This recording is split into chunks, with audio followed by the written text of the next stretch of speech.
Hello again, it's Garson, and today, what's this? This mysterious man with his dripping crossbows dripping with acid. What's he's all about? Uh-oh, he's an evildoer. Oh my goodness. He's starting trouble. Some kind of trickster. An arcane trickster? Well, let's find out. Alright.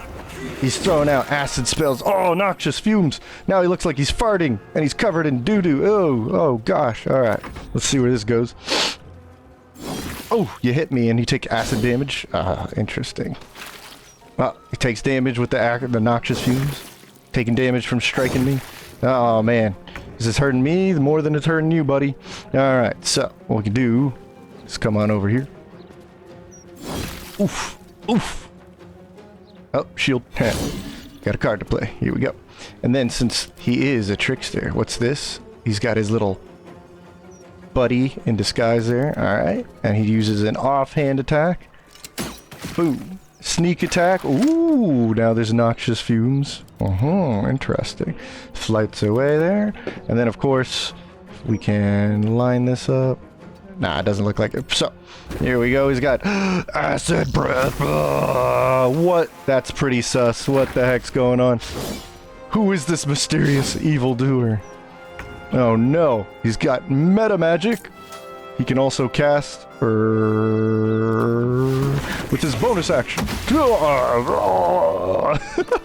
No, it can be only one person I can think of. That's right. It's the evil black dragon. It's Nox Saramok. Okay, that's enough RP. We're going to talk about acid because I want to highlight the Ichorous gloves. Thanks for having some fun with the little silly RP there. But also, thanks for watching. I appreciate you guys. We're going to talk about the Ichorous gloves and actually a cool little acid build. I'll go over it in the end. This actually comes as two kind of suggestions, recommendations. First up, from the comments in one of my other videos, we have JCR. He's talking about an acid build request. I love requests, but especially if I'm already going to probably do something like that. So he just reminded me I was really interested in this, especially with the Dragonborn. I haven't really used much. And then also, a little reminder, Richard Landrum. Richard always has some really good comments, tips, and tricks. So he said, I like pairing the arrow of many targets with the caustic ring because that gives acid on weapon attacks. And I use the Ichorous gloves because it can cause the acid damage to cause the little acid cloud. Okay? So thanks again, Richard. We got you right there. All right. So appreciate you guys. I love comments like that, but also the support's been wild. So thanks for watching. If you want to support the channel, just come on down to the end of the video. We'll talk about that. But for now, let's get into the Ichorous gloves and some acid stuff, and we'll go over some build time, okay? So, the acid touch. Let me talk about acid. Then I'll tell you what these gloves actually do, what's so special about them, and then I'll actually give you the little rundown on the cool little build here, all right? So, let's talk about acid. Get right into it. Let me get back into the game here. All right, so acid, like a lot of elements, there's a lot of stuff related here. That's what I want to kind of highlight right here. But just so you know, you're probably familiar with the fire leaving a burn on somebody, or maybe ice damage, making it possible to do double damage to them. There's of course the shocking condition when you're in like electrocuted water. Okay, so what does acid have going for them? Well, there's a little acid surface. For instance, if you use chromatic orb acid, it'll leave this little surface down, or maybe you've been attacked by an acid attack, and if you're standing in the surface while you're getting hit more often, is because this is 2 armor class penalty. Okay, so that would mean my 18 armor class is now 16. That's a 10% increase to get hit by things like spell attacks or weapon attacks like range attack. Okay, so that's not nothing, but it's also not like the craziest effect. It's not really what's so crazy about acid, or it's just a nice little icing on the cake in my humble opinion. But there's also a lot of gear that kind of plays into the elemental stuff, and there's no exception here with acid. So we have this amulet that boosts cantrip if you're doing acid, cold, fire, lightning, or thunder. It's going to add your modifier here. The potent robes also does this to any cantrip for a charisma modifier. Okay, so if you have high charisma, again, you can stack these 2 benefits, right? So there's some cool stuff like that. The legendary staff, we are pretty familiar with the Marco here, right? Talked about it a lot, shown it off a lot. You would choose an element. This is an Act 3 legendary staff that you choose an element. You get a lot of benefits for going with that element, like you gain resistance to it, some bonus damage to your element spells, and then you get that cool noxious fumes effect for acid here, and some free spells on on short rest, okay? There's also the Rhapsody I want to bring up here because Rhapsody seems to just add damage to everything with its little +3, and I mean almost everything, not just in this video. I've shown it a lot. It's a fan favorite, okay? It'll give you a lot of extra spell accuracy while also doing a lot of extra damage on just about anything. It's insane. So that's why we go with dual wield in this build, by the way, right? There's also the cantrip poster I told you about, but there's this cool infusion ring. If you're going to use a spell that uses acid damage or these other elements, it doesn't matter if it's a cantrip or a spell, right? This will actually add that acid or elemental damage to your next, just one time, your next weapon attack. So we can add more acid damage to these hand crossbows. So when we shoot them with our offhand, right, we'll get more damage by using a spell first and then shooting after, okay? There's also the Varsh boots because these are legendary items, Act 3 items. Early, like a little bit later in Act 1, you can get something that prevents you from losing the armor class in acid, right? But also you can gain resistance to acid damage in general. Don't know how useful this is, but if you're worried about taking acid damage, it's related. I put it on the build just for fun, just to keep note of it, right? But what about the actual damage itself? Where do we actually cause acid damage to get the effect of the gloves? So there is this awesome cantrip. We'll keep it really brief. What's special about it is it still has that awesome 60 range, and it's basically a straight shot, right? There's no curvature to the like arc on the shot, right? It's 60-foot range, which is you know, heavy crossbows and longbows, right? Or Eldritch Blast for comparison. And although Eldritch Blast is king of the cantrips, you could potentially do more damage because this is a small area of effect, AoE spell, right? So anybody caught in this will get taken, will take this acid damage, but it's on the weaker end. Cantrips do grow in power over the course of like leveling your character, and that's cool, but it's not as strong as say Eldritch Blast or say Firebolt with its 3d10 versus your 3d6. But the important part is it's acid and could hit everybody in that field. The difference here is Eldritch Blast and Firebolt, these are attack rolls, which is very similar to say an attack roll on your bow weapon, okay? A dex roll is a little bit different. Just as a crash course, this is a dex roll. Okay, so it'll go off of my sorcerer's spellcasting modifier right here, okay? And then it'll be matched up against the opponent's dexterity saving throw. So if they had a lot of dexterity saving throw, like +7 here, it's very likely that they're going to not get hit by this, okay? So just keep that in consideration when using this cantrip. But again, a cantrip, like we saw in the Firebolt video, can be boosted by the amulet, the potent robes, and because we're a dragon acid sorcerer, at level 6 we'll also add that charisma modifier. So between those three, we actually add 15 damage to that area spell, okay? But what about actual spell slots and spell usage, right? We do have, like I said, the chromatic orb. This can be chosen whatever element you want. It's a level 1 spell, so you get it really early right off the bat. It's going to do 2d8, which isn't bad for evocation, and it is that spell attack, again, similar to like a ranged weapon attack, okay? And it's got great range, okay? So you'll target somebody, and it'll leave that acidic surface in that circle. And you can also upcast the damage to even higher levels, like 5d8, okay? Now I'm going to put away the notes, because you saw me use, what is it? Melf's acid arrow. So let's take a look at that real quick. This is Melf's acid arrow. We get a free one with the staff. It's not normally 74, it's just been upgraded with the staff usage, right? So if we short rest, I get this back. It's cool. But it would normally be 4d4, and then there's a lingering damage if you hit them for 2d4, okay? So that's actually really powerful for a level 2 spell, and you can upcast it up to this level 5 damage. But again, it's going to leave some extra damage, little surface in there. All right. So moving on, there's also the popular and powerful Warlock exclusive Hunger Hadar. It's cool that the staff gives this on short rest. There's other ways to get it, but what this does is if you create this massive terrain, they'll have their movement speed halved. And also, if they stay in it at the end, they'll actually take some 2d6 acid damage if they're still standing in there, okay? So that's cool, pretty cool. There's also, I don't have it on here, but the Glyph of Warding is almost as big as the area. It's a little bit smaller than this, but you can set a trap on the ground and set what you want it to be, like acid, and it'll leave that acid area when someone walks onto it. It'll trigger, they'll do damage for acid, and it'll leave a little acid condition area around there. Okay, so let me put the notes back on. So yeah, sorry I don't have Glyph of Warding. It's a little kind of nuisance to test a little bit. And Hadar we just showed off with the cloud, right? But what about weapons? Can weapons also do acid? Of course they can, right? As you can see here, I have innate acid damage plus the caustic band. So Rich was actually saying that I like mixing the caustic band, which is going to give every weapon a little acid damage. You see here, 2 acid, and the bonus acid, okay? I like using that with the arrow of many targets, so everybody takes that acid damage and potentially gets that cloud, okay? There's the caustic band, adds just passively adds it to your weapon. The Drake Throat is a unique glaive you get in Act 2, and it can give other weapons or itself an elemental buff. So we gave our weapons here, the crossbows, 1d4 acid damage thanks to the Drake Throat, okay? And there's also the Flail of Ages, unlike the Drake Throat. The Flail of Ages can buff itself with the acid damage, but no one else, right? So you could actually stack the benefits of the Drake Throat on the Flail of Ages and have double the acid elemental enchantment on there, okay? But otherwise, just use the caustic band, right? Or you can infuse your weapons after you cast a spell with this cool ring, okay? So moving on, what's the actual gloves? What do they do? And we'll move into the build time, all right? So Ichorous gloves, I'll leave it on screen for you.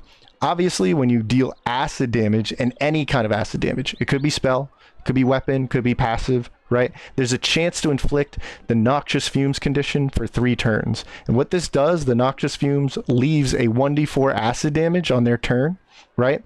And it'll also affect anybody, any opponent in a 10-foot radius around them. You saw that stinky cloud, right? But it's not guaranteed. So it's a saving throw, dexterity saving throw specifically, of 13. It's fixed at 13, right? If they can pass it, they don't get the effect.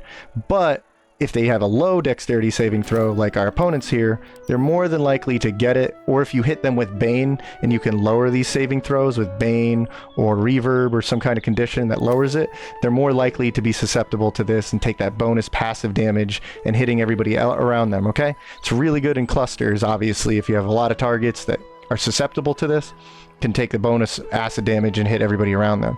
And there's also the legendary staff is notable because it does the same effect, okay? Let's look at the buff right here.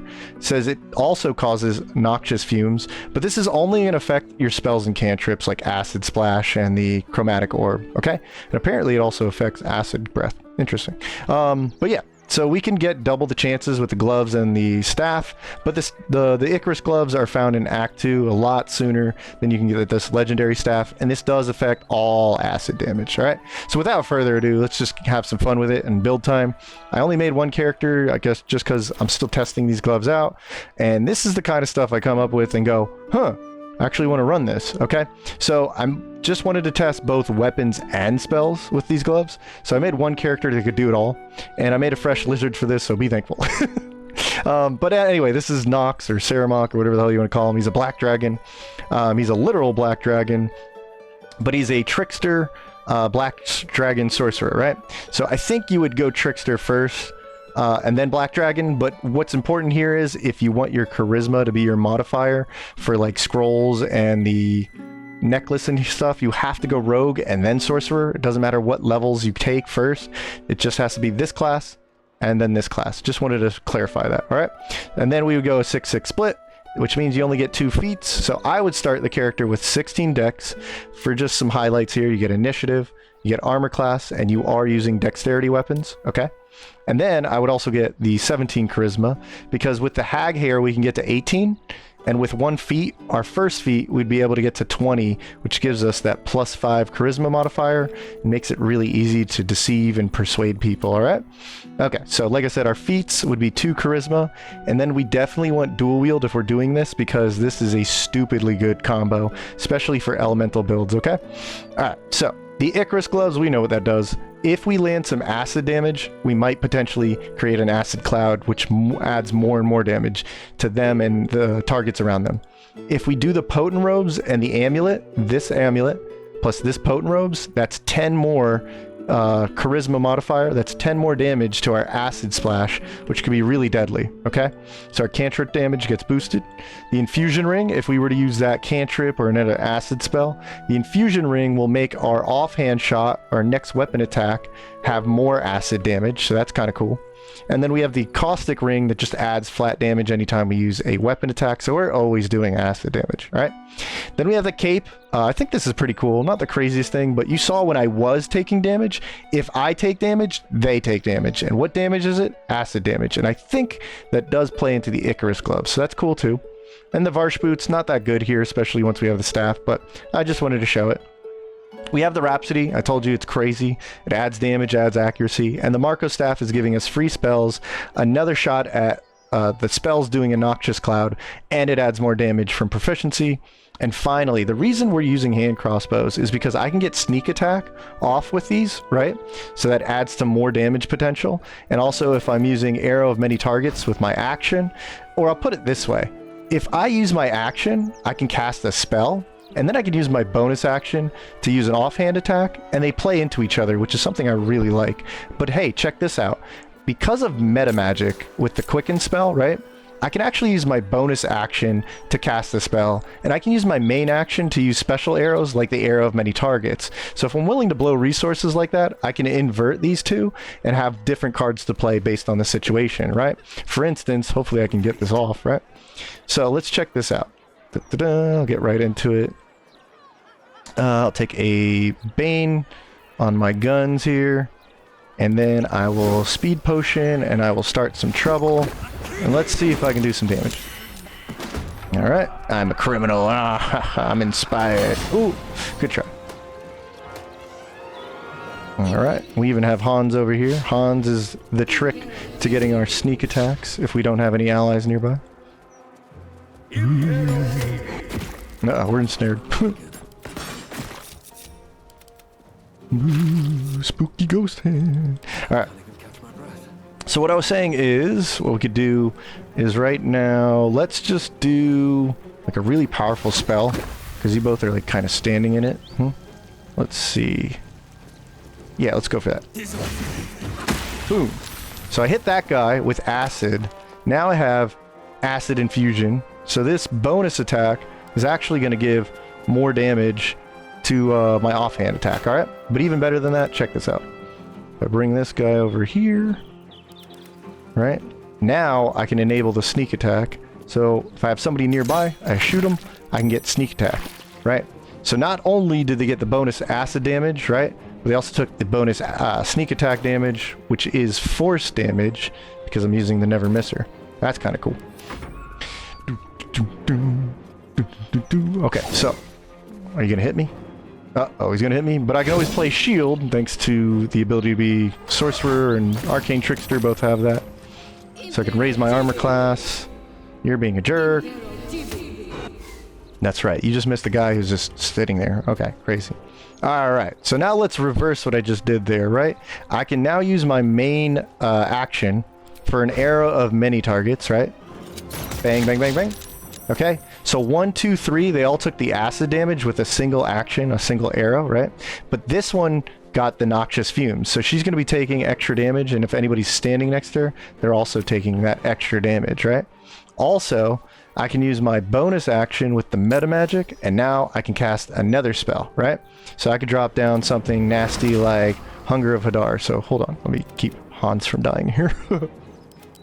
Alright, so I could go meta magic, speed, yep. Okay, so now I can drop Hunger of Hadar like this.